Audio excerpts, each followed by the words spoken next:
Nggak di depan nih, di layar belum ya? Belum, Ustaz. Belum, Ustaz. Oh ya, sudah kelihatan? Sudah, Ustaz. Oke, baik. Saya menambahkan apa yang sudah disampaikan oleh presentator terkait dengan perizinan produk halal di Indonesia ya. Jadi kita sama-sama harus pahami dan menyatukan cara pandang kita bahwa kita adalah penduduk Muslim terbesar di dunia.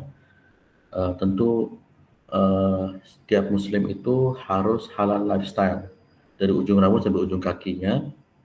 Ada atau tidaknya aturan, setiap kita sudah harus punya cara pandang bahwa kehidupan kita adalah halal, kehidupan halal lifestyle dari ujung rambut sampai ujung kaki. Sehingga dengan seperti itu sebenarnya dalam sisi bisnis gitu ya, ini adalah peluang bisnis bagi Indonesia atau bagi dunia untuk bisa mengambil pasar dari pasar Muslim. Karena itu di tengah kemudian kesadaran keberislaman masyarakat dunia, Indonesia dan dunia itu juga tumbuh gitu ya, semakin hari semakin baik. Pemahaman keislaman mereka, kesadaran keislaman mereka semakin baik. Ini tentu mendorong gitu ya agar industri halal itu tumbuh gitu ya. Nah, teman-teman, ini saya ambil materi perizinan produk halal oleh Kepala Pusat Kerjasama dan Standarisasi Halal ya, Badan Penyelenggara Jaminan Produk Halal BPJH, Ibu Siti Aminah. Jadi pertama terkait dengan sejarah singkat halal di Indonesia. Jadi saya kirim di grup juga ya. Jadi teman-teman bahwa tahun 1988 ini dari kalau kita lihat milestone-nya ya. Jadi penelitian Universitas Brawijaya menemukan kandungan babi dalam produk makanan dan minuman. Jadi pernah ada tuh temuan bahan non halal dalam produk makanan dan minuman. Ini kan mengkhawatirkan ya di tengah kemudian konsumen utamanya adalah Muslim. Tahun 1989 Majelis Ulama Indonesia mendirikan Lembaga Pengkajian Pangan dan Obat-obatan dan Kosmetika (LPPOM) ya, LPPOM. Ya, Lembaga Pengkajian Pangan, Obat-obatan dan Kosmetika, ya, LPPOM ya. Jadi sebagai lembaga yang kemudian ditunjuk untuk bisa melakukan pengkajian terkait dengan produk-produk yang beredar di masyarakat. Kemudian undang-undang halalnya sendiri tahun 2014 ya, tentang jaminan produk halal. Alhamdulillah. Kemudian 2017-nya mulai muncul BPJPH, Badan Penyelenggaraan Jaminan Produk Halal Resmi, berdiri gitu ya. Kemudian tahun 2019 itu PP nomor 31 tahun 2019 tentang peraturan turunan dari Undang-Undang nomor 33 tahun 2014 ya. Tahun 2020 Omnibus Law ya, tentang Cipta Kerja disahkan, kemudian Undang-Undang Cipta Kerjanya turunannya di tahun 2021. Jadi sebenarnya secara regulasi di Indonesia ini secara bertahap ya sudah memberikan payung hukum terhadap industri halal ya, industri makanan halal atau kuliner halal. Baik, ini landasan hukumnya penyelenggaraan jaminan produk halal ya, bisa antum lihat ya. Kemudian kewenangan BPJPH berdasarkan pasal 6 Undang-Undang nomor 33 tahun 2014. Ya, pertama merumuskan dan menetapkan kebijakan JPH, ya, menetapkan norma standar prosedur, ya, menerbitkan dan mencabut sertifikat halal. Jadi yang berwenang untuk menerbitkan dan mencabut sertifikasi halal itu adalah BPJPH. Ya, registrasi sertifikat halal produk luar negeri, sosialisasi edukasi, itu juga BPJPH, akreditasi LPH, lembaga penilai halal, itu juga adalah BPJPH. Registrasi auditor halal, pengawas CPH, pembinaan auditor halal, kerjasama dengan lembaga dalam negeri. Ini beberapa kewenangan yang diberikan oleh undang-undang terhadap BPJPH, Badan Penyelenggara Jaminan Produk Halal. Ya, jadi kita sudah harus paham bahwa yang diberikan wewenang untuk bisa melakukan jaminan produk halal itu adalah BPJPH yang dibentuk oleh Majelis Ulama Indonesia. Nah, menurut Undang-Undang 4 ya, pasal 4 Undang-Undang nomor 33 tahun 2014 ya, produk yang masuk beredar dan diperdagangkan di wilayah Indonesia wajib bersertifikasi halal. Jadi ini wajib nih, jadi mandatory. Ini bukan sifatnya bukan voluntary lagi, sukarela lagi, tapi sudah obligatory. Sudah merupakan mandat gitu dari regulasi bahwa produk yang beredar ini harus produk halal. Seperti itu ya. Dalam peraturan pemerintah ya, saya lupa nomornya berapa, tahun 2024 itu semua produk yang beredar ya itu sudah harus tersertifikasi halal. Nah, ini berdasarkan pasal 135 PP nomor 39 tahun 2021, produk-produk yang wajib bersertifikasi halal itu adalah dari sisi barang ya, itu makanan, minuman, obat-obatan, kosmetik, produk kimiawi, produk biologi, produk rekayasa genetik, barang gunaan. Ada 8 produk yang harus bersertifikasi halal. Ya. Kemudian dari sisi jasa itu ada penyembelihan, pengolahan, penyimpanan, pengemasan, pendistribusian, penjualan, dan penyajian gitu. Jadi sertifikasi halal itu tidak hanya yang sifatnya barang, tetapi juga jasa. Ya, jasa penyembelihan, maka nanti ada penyembelihan halal kan, RPH, rumah penyembelih halal. Karena itu akan saling terkait gitu. Jadi kalau dia ingin mendapatkan sebuah makanan misalkan ya, katakanlah ayam goreng gitu, ayam geprek gitu ya dia. Ayam geprek itu bisa mendapatkan sertifikasi halal kalau ayamnya itu dipotong di RPH. Ya, rumah penyembelih halal. Jadi penyembelih halalnya ini sudah mendapatkan sertifikasi juga gitu. Gitu. Kemudian tidak hanya itu, kemudian masalah pengolahan ya, penyimpanan, pengemasan gitu. Itu juga ada sertifikasi halal ya. Ini kita pahami bersama. Ya, jadi era baru proses sertifikasi halal itu ada pelaku usaha, ada MUI di situ, ada LPH. Ya, lembaga penyeliah halal ya, LPH itu. Lembaga penyeliah halal. Nah, ini proses sertifikasi halal ya yang teman-teman harus ketahui. Teman-teman juga nanti sebenarnya sekarang banyak ya teman-teman ya bisa ikut tuh.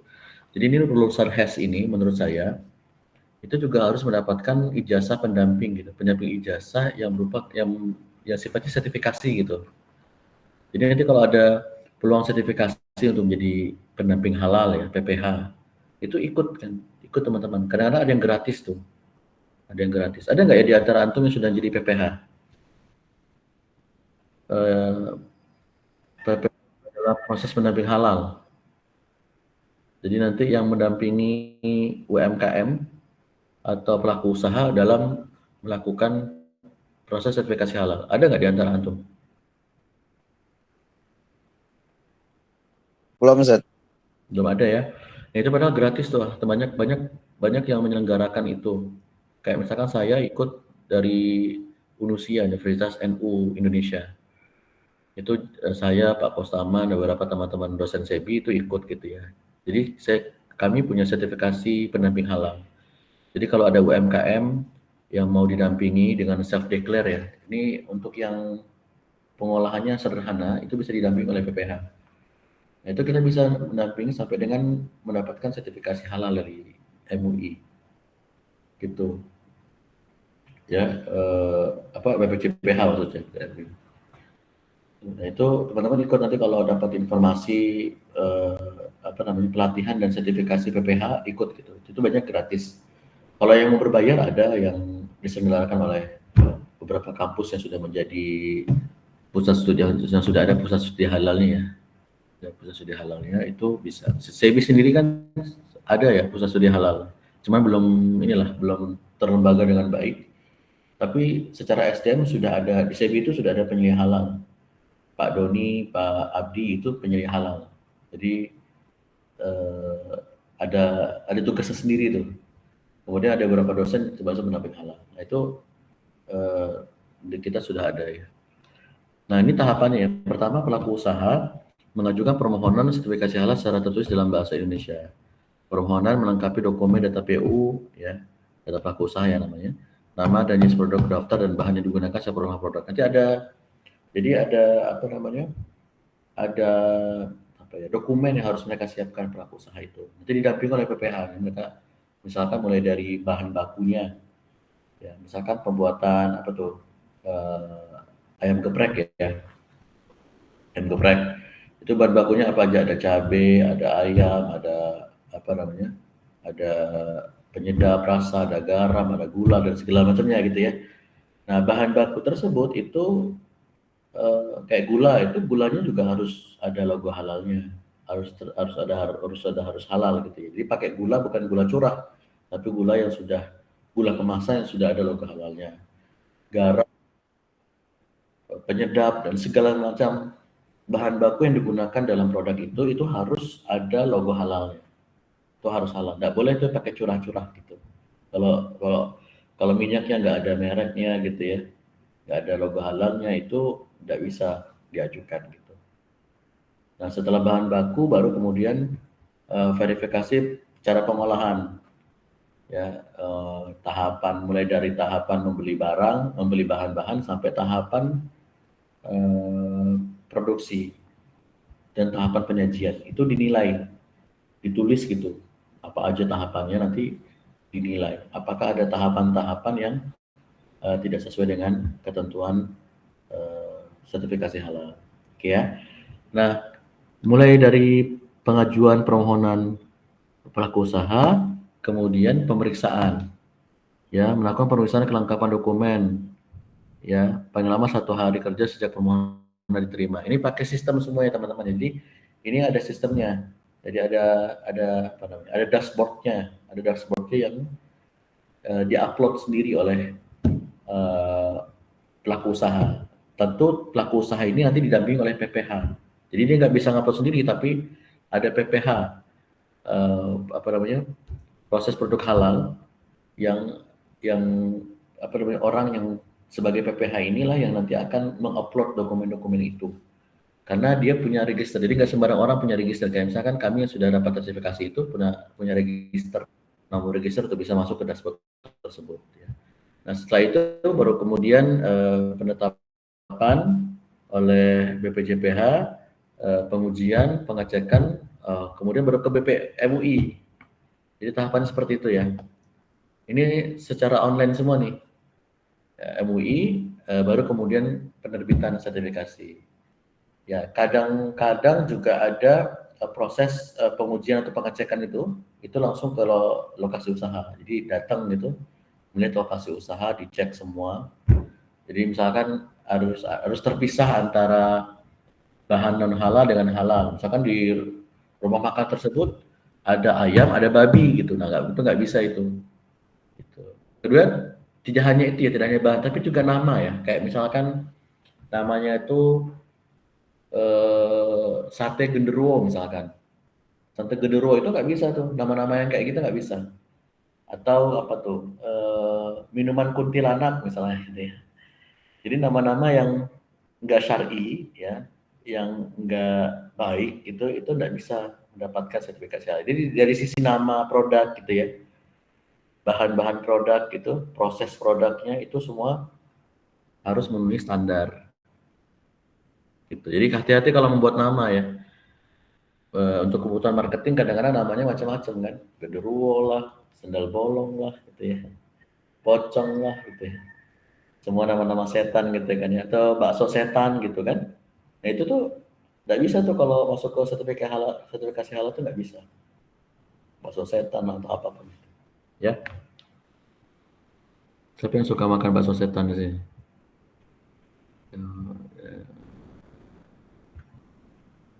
Nah ini baru kemudian sertifikasi halal, ya, terbit sertifikasi halalnya. Jadi apa namanya, sertifikat halal ini berlaku 4 tahun, ya, berlaku 4 tahun, kecuali terdapat perubahan komposisi bahan. Dan apa namanya, diajukan paling lambat 3 bulan sebelum masa berlaku sertifikat halal berakhir. Jadi penting nih sertifikat halal ini nanti tiap produk mendapatkan. Mungkin di antara antum ada yang punya usaha sendiri ya, apa namanya, keripik kah gitu. Tapi namanya jangan keripik setan ya, keripik gitu atau apa gitu ya. Itu silahkan diajukan. Kemudian PP nomor 39 tahun 2021 tentang label halal dan keterangan tidak halal. Pasal 92, pelaku usaha yang memproduksi produk dari bahan yang berasal dari bahan yang diharamkan wajib dicantumkan keterangan tidak halal. Jadi ternyata di pasal nomor 39 tahun 2021 itu yang dicantumkan itu sebenarnya bukan hanya logo halal gitu, tapi logo tidak halal gitu. Ya. Jadi kalau yang sudah dapat sertifikasi halal itu harus mencantumkan logo halal gitu ya. Sedangkan bagi pelaku usaha yang membuat produk dari bahan yang tidak halal, bahan-bahan yang diharamkan itu juga harus ada keterangan tidak halalnya gitu. Nah ini kadang-kadang yang nggak apa ya namanya nggak terdetek gitu ya. Yang lebih banyak adalah kita memperhatikan logo halal, tapi untuk jenis usaha yang kemudian tidak halal ini tidak kelihatan gitu dalam keterangan ininya, keterangan logonya. Paling tidak ada logo halalnya gitu ya. Maka ketika tidak ada logo halal itu ada was-was gitu, apakah produk ini halal atau tidak gitu. Seperti itu ya. Jadi PP nomor 39 tahun 2021 pasal 79 didasarkan atas pernyataan pelaku UMKM self declare namanya. Ini sertifikasi halal bagi pelaku UMKM self declare, artinya produk tidak berisiko atau menggunakan bahan yang sudah pasti halal, proses yang sederhana dan sudah dipastikan kehalalannya. Jadi ada yang disebut dengan self declare itu adalah proses sertifikasi halal untuk produk yang tidak berisiko atau menggunakan bahan yang sudah pasti halal, kemudian proses yang sederhana dan sudah dipastikan kehalalannya. Itu yang disebut dengan self declare. Ini sertifikasi halal bagi pelaku UMKM. Ya. Dan ini gratis gitu, tidak dipungut biaya. Jadi sertifikasi halal itu sebenarnya bisa gratis ya tanpa pungut biaya. Sekarang banyak program pemerintah. Kecuali untuk produk-produk yang tadi yang beresiko menggunakan teknologi, menggunakan bahan kimia, nah itu apa namanya tidak bisa pakai self declare, itu harus ada proses berikutnya. Ini logo halalnya masih yang lama ya, padahal sekarang sudah ganti kan ya. Jadi label halal itu wajib dicantumkan ya. Label halal setidaknya memuat logo dan nomor sertifikat atau nomor registrasi. Logo berisi gambar, tulisan kombinasi. Bagaimana kalau dia restoran gitu? Nah, restoran itu yang disertifikasi bukan restorannya, tapi produk-produknya. Ingat ya.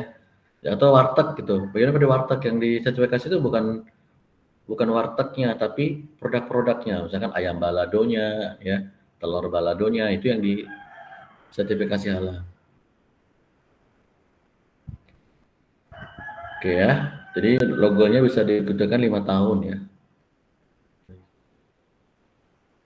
Sistem jaminan produk halal, suatu sistem yang diintegrasi, disusun, diterapkan, dipelihara untuk mengatur bahan, proses produksi halal, produk, sumber daya, dan prosedur dalam rangka menjaga keseimbangan proses produksi halal. Ya, baik.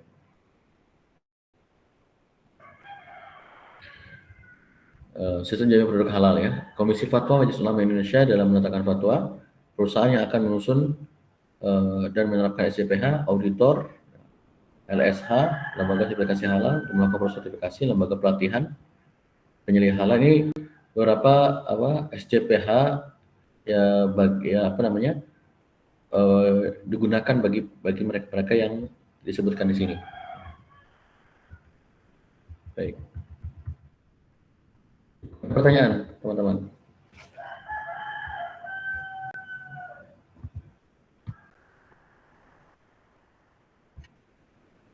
Mohon izin, Zat. Ya, silakan.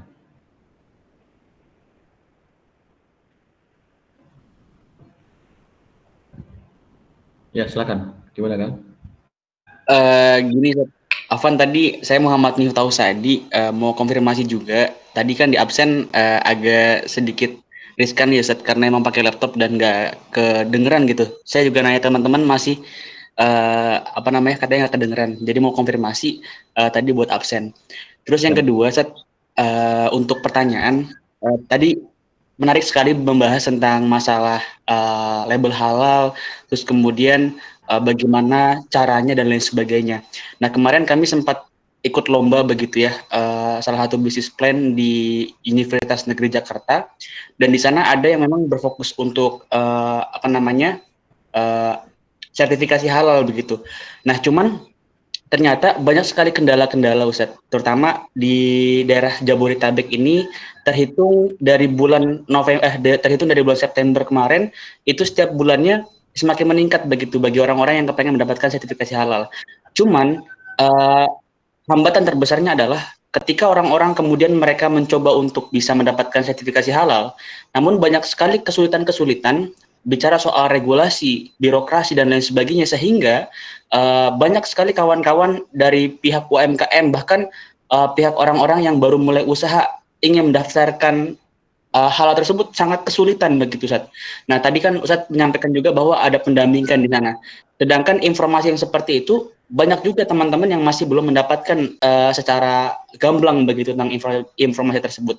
Nah, pertanyaannya adalah, Ustaz, apakah di kemudian hari nanti bicara soal indeks pertumbuhan ekonomi syariah yang semakin besar, terutama logo halal yang semakin meningkat keinginannya, apakah akan ada kebijakan pemerintah yang memberikan suatu kemudahan bagi setiap pelaku usaha di bidang UMKM ini, apa namanya, kemudahan-kemudahan begitu, Sat. Jadi sistemnya bukan bicara soal dari bagaimana dia mendapatkan gula, bagaimana dia mendapatkan bahan-bahan, terus bagaimana prosesnya. Jadi ketika dilihat, oh ini benar sudah halal dan sifatnya cepat begitu, Sat. Nah, itu mungkin boleh ditanggapi bagaimana, Ustaz, apakah nanti akan ada sistem yang seperti itu agar ada percepatan begitu. Terima kasih. Ya, terima kasih. Ya, baik untuk tadi ya. Eh, apa namanya? Ini betul ya. Jadi ini butuh intervensi. Ini butuh intervensi pemerintah ya agar mempercepat proses sertifikasi halal pada setiap produk UMKM yang ada ya. Apa namanya, di Kota Depok sendiri sebenarnya intervensi yang dilakukan oleh pemerintah Kota Depok ini karena saya pendamping halal di Kota Depok gitu. Karena pendamping halal itu punya wilayah masing-masing ya. Kalau saya KTP-nya Depok, jadi saya mendampingi untuk UMKM Kota Depok. Kota Depok sendiri apa namanya, pemerintahnya kan punya program wirausaha baru itu ya. Jadi 5.000 usaha baru, 1.000 wanita pengusaha. Jadi ada 6.000 lah kira-kira target mereka sampai dengan 2024 gitu ya. Nah, setiap wirausaha, jadi dalam program itu setiap UMKM nanti diberikan ini sertifikasi halal gratis. Jadi mereka daftar program WUB tersebut, kemudian mereka langsung didaftarkan sertifikasi halalnya. Alhamdulillah seperti itu ya modelnya. Jadi UMKM yang ikut dalam program itu mendapatkan sertifikasi halal secara gratis. Yang kedua juga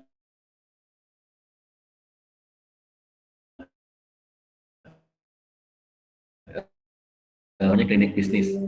Klinik bisnis itu ada di UMKM itu nanti bisa konsultasi bisnis di kecamatan itu, sekaligus juga bisa mengurus halal, sertifikasi halal di situ. Nah, jadi misalnya dia datang ke kecamatan Sawangan gitu, di situ ada klinik bisnisnya, kemudian dia mau daftar, nanti dicarikan PPH-nya untuk bisa mendampingi UMKM ini dalam mendaftarkan produk halal. Seperti itu. Jadi intervensi pemerintah itu betul kata Sadi ya. Intervensi pemerintah itu sangat penting dan dibutuhkan untuk bisa mempercepat sertifikasi halal pada produk UMKM, yang terutama untuk yang self declare. Ya. Nah, program pemerintah untuk itu harus digulirkan. Itu disebut dengan intervensi pemerintah. Nah, kemudian peran edukasi. Jadi sekarang kan kalau namanya LP ya, Jadi kampus, ormas ya itu bisa menjadi bisa menjadi semacam halal center gitu untuk melakukan edukasi kepada masyarakat tentang pentingnya halal. Karena banyak masyarakat juga yang berpandangan, ya menurut saya halal kok gitu, nggak perlu lah dapat sertifikasi halal lagi gitu. Karena dia menganggap bahwa halal itu cukup gitu dengan ungkapan halal, gitu, tanpa harus ada legasinya lewat sertifikasi gitu ya. Saya buat bakso halal semua daging sapi, tapi kan dia harus ada legasinya gitu, harus ada pembuktiannya lewat sertifikasi itu. Gitu. Nah, kemudian sebenarnya kalau sosialisasinya sudah bagus, nanti para UMKM ini bisa nyari sendiri di sistem SJPH siapa pendamping yang mau mereka tuju gitu. Misalkan dia buka ternyata pendamping di wilayah mereka, misalnya Kecamatan Bojong Sari, itu siapa aja sih? Nah, nanti dia bisa daftar ke situ, nanti pendamping tersebut yang akan meng-approve dan melakukan pendampingan. Tapi kan kebanyakan pelaku UMKM kita tuh gaptek ya. Gaptek, jadi memang harus dibuka harus on the spot gitu. Nah, sekarang KUA juga udah melakukan itu jadi dari Kemenak itu karena dia punya target juga untuk bisa mempercepat sertifikasi halal produk-produk UMKM itu di KUA sekarang sudah punya PPH-nya. Jadi KUA Bojosari misalnya atau KUA Jasa Awangan, di setiap kecamatan kan ada KUA ya, itu mereka punya PPH, mereka sudah dikasih pelatihan, sudah dapat sertifikasi dan mereka bisa mendampingi. Jadi sudah sampai ke grassroots gitu. Tapi memang masih belum masif. Dan kalau sekarang sih Sadi ya, jadi pemerintah memang memudahkan, memang lagi gencar-gencarnya nih diberikan sertifikasi halal gratis sudah sebanyak 1.000 UMKM gitu. Itu dibuka kayak gitu tuh. Tidak hanya itu, tapi dibuat juga pelatihan buat mereka yang mau jadi PPH gitu ya. Makanya tadi saya bilang anak-anak HES gitu ya, itu cocok tuh jadi PPH. Ada anak mahasiswa. Jadi sampingan juga ada teman-teman. Jadi kalau teman-teman jadi PPH, setiap berhasil mendapatkan berhasil untuk bisa mengurus satu UMKM mendapatkan sertifikasi halal itu dapat 150.000. Makanya UMKM itu nggak bayar ke teman-teman gitu, tapi teman-teman dibayar oleh pemerintah. Ya, setiap satu UMKM mendapatkan sertifikasi halal itu 150.000 dibayar.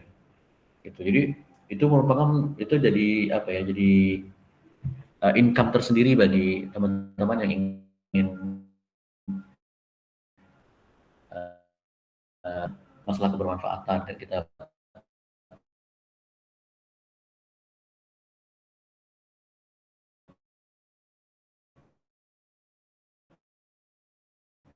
bisa itu. Nah, saran saya memang memperbanyak PPH-nya karena juga masih sangat sedikit PPH itu. Yang kedua juga ada intervensi pemerintah, edukasi sosialisasi gitu ya, dimasifkan sehingga masyarakat mengetahui tentang kebijakan halal ini. Kalau di kota-kota Jabodetabek sih mungkin, tapi di ada kota-kota kecil gitu ya, itu mungkin masih sangat jarang gitu, masih sangat terbatas informasinya berkaitan dengan ini informasi halal. Gitu Sadi. Nah ini peran mahasiswa juga bisa dimasifkan. Jadi misalkan di Bojosari ada berapa UMKM sih gitu ya yang belum tersertifikasi halal, itu teman-teman mahasiswa bisa bantu. Gitu. Tapi ada problem yang menarik juga karena saking mudahnya untuk ngurus halal, akhirnya kemarin tuh saya udah cerita kali ya kemarin di kelas ya, ada satu produk bir gitu ya, produk bir yang ada logo halalnya kan agak aneh. Jadi bir tuh bisa lolos dalam sertifikasi halal. Berarti ada kesalahan di prosesnya.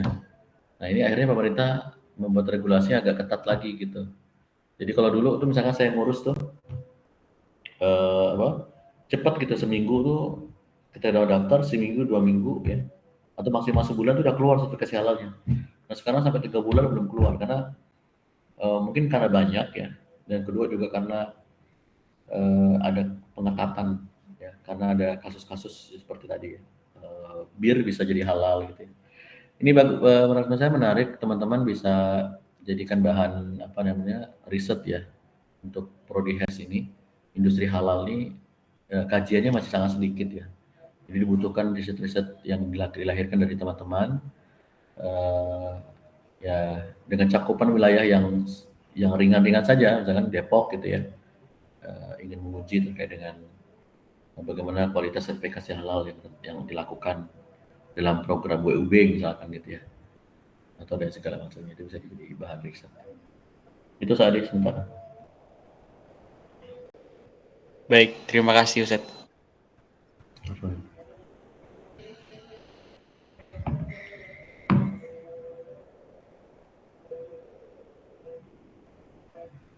Masih ada lagi teman-teman?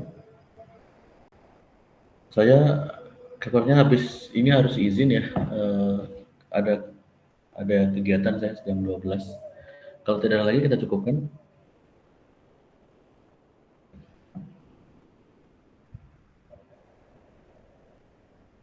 Ustadz, terakhir mungkin Ustadz. Enggak. Iya. Ini bicara soal konspirasi mungkin ya. Dari teman-teman kebanyakan terutama dari kalangan mahasiswa gitu ya. Kemarin sempat kita berdiskusi terkait mengapa ada sertifikasi halal, dan ini merupakan salah satu emosi yang cukup yang akhirnya ini menimbulkan banyak sekali perdebatan. Apakah karena memang pemerintah menginginkan satu keuntungan ya untuk memberikan sertifikasi halal ini, atau memang sebagai pure untuk benar-benar membantu masyarakat agar tahu bahwasanya produk ini halal. Cuman nyatanya teman-teman mahasiswa berpendapat lebih banyak menganggap bahwasanya kita ini kan Indonesia mayoritas Islam begitu. Mengapa tidak dengan logo haramnya saja yang digencarkan gitu? Karena mengingat memang kita mayoritas Muslim begitu. Kenapa harus logo halal begitu? Nah, jadi ini jadi sebuah stigma-stigma yang kemudian jadi asumsi liar bagi kalangan mahasiswa ketika membicarakan hal-hal tersebut. Nah, kira-kira pandangan dari Ustadz Ari sendiri mengingat terkait pembahasan ini, kira-kira tanggapannya bagaimana, Ustadz? Ya, pertama dari sisi regulasi sebenarnya sudah tadi disampaikan ya. Untuk barang non halal atau yang sudah jelas bahannya adalah dari bahan haram gitu ya, itu seharusnya juga ada logonya, ada keterangannya lah. Kalau nggak ada logonya, artinya nggak pernah juga ada logo haram nih ya, nggak ada resminya gitu ya. Tapi minimal keterangan bahwa produk tersebut haram gitu ya. Nah, kemudian ada keterangan haram gitu ya. Kalau misalkan bir gitu kan itu kan haram tuh, apalagi tuh. Ya, mungkin ada bahan mengandung babi, itu kan harus ada logo haramnya atau keterangan haramnya. Itu regulasi sebenarnya seperti itu. Nah, saya nggak tahu ya apakah barang-barang haram tersebut ada keterangannya seperti itu. Teman-teman coba dilihat ya. Kemudian kalau saya sih memandang bahwa penting ada logo halal itu agar kemudian menjamin kepastian bahwa produk tersebut memang sudah melalui proses sertifikasi gitu. Karena kalau nggak ada proses sertifikasi itu rentan. Tadi kan kayak misalkan antum pernah dengar beritanya ada rendang babi gitu kan ya. Rendang itu kan sebenarnya kalau kita makan rendang ya rendang sapi gitu kan ya. Tapi ternyata ada rendang dari babi gitu. Nah ini kalau nggak dalam proses sertifikasi kita bisa kejebolan lagi seperti halnya kasus rendang babi ini. Makanya setiap produk-produk yang dijual itu harusnya ada sertifikasi yang setidaknya orang kalau udah makan di situ tenang gitu. Ada restoran sudah ada sertifikasi halalnya gitu ya.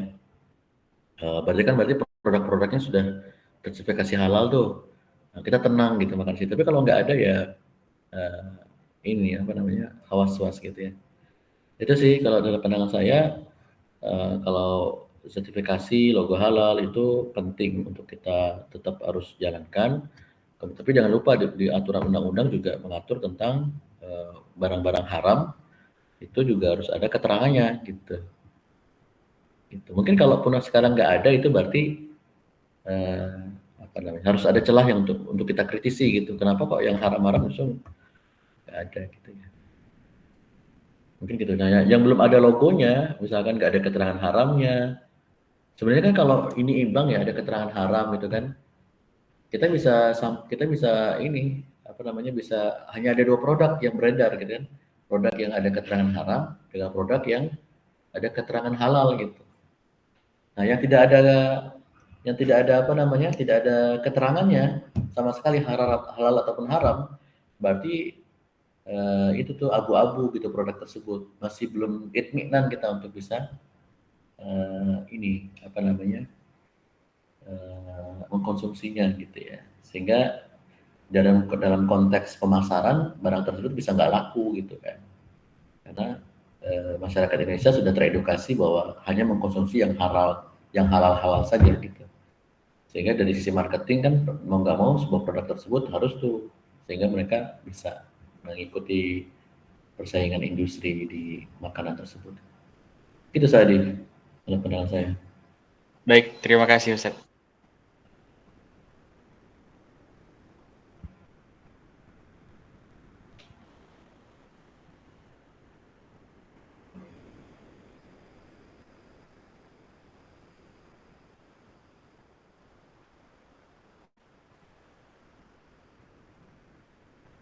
Baik, kawan-kawan, itu mungkin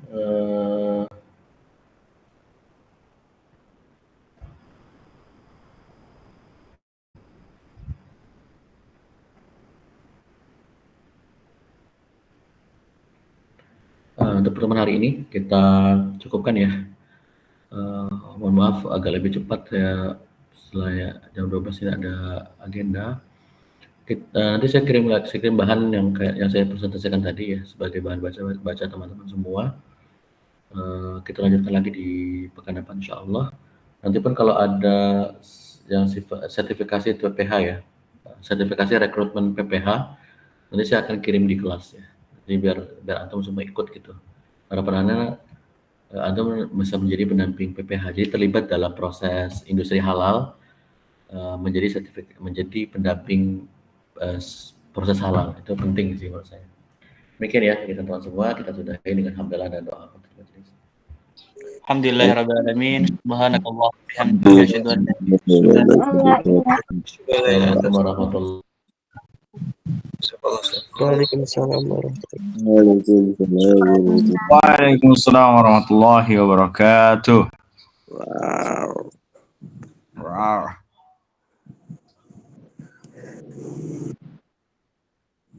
Pak Rio masuk. Online. Online.